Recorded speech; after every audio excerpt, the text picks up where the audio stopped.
Pentagon announces $800 million aid package for Ukraine, including cluster munitions.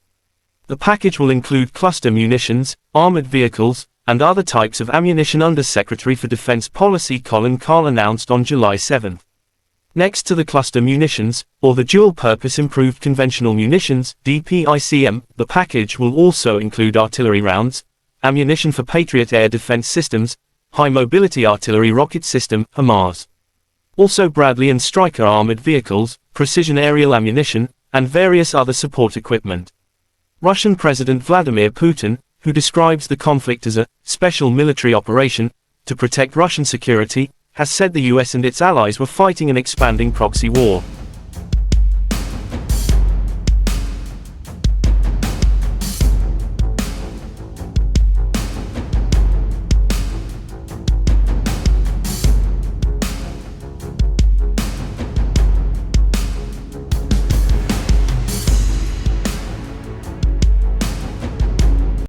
Ukraine maintains the initiative in its counteroffensive against occupying Russian troops, President Volodymyr Zelensky said in a joint press conference with Czech President Petr Pavel on July 6. "We are advancing," Zelensky said. "We have the initiative now.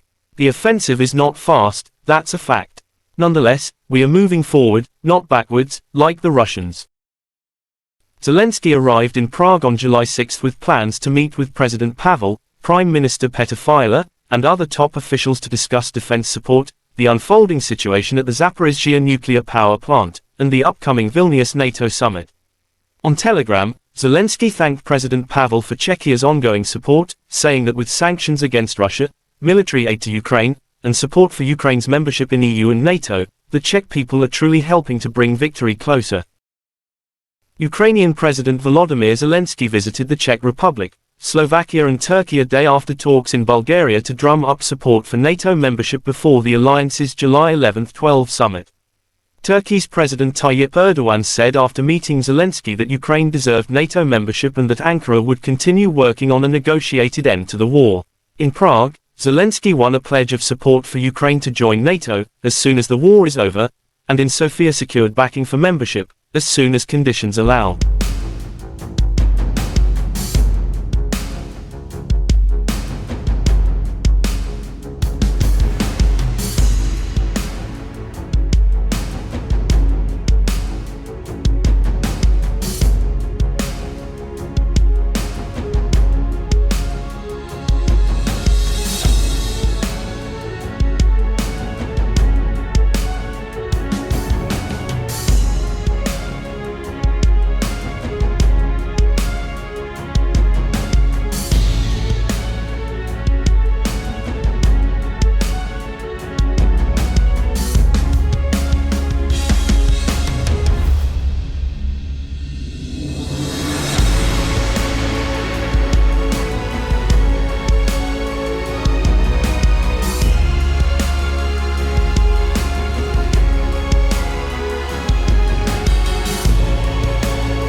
North Atlantic Treaty Organization Secretary-General Jens Stoltenberg reaffirmed his view that Ukraine would become a member. "Our summit will send a clear message: NATO stands united, and Russia's aggression will not pay," Stoltenberg said at a news conference in Brussels. Ukraine wins the battle, the war against the invading Russian forces. Because if Putin wins, that is not only a big defeat for the Ukrainians, but it will be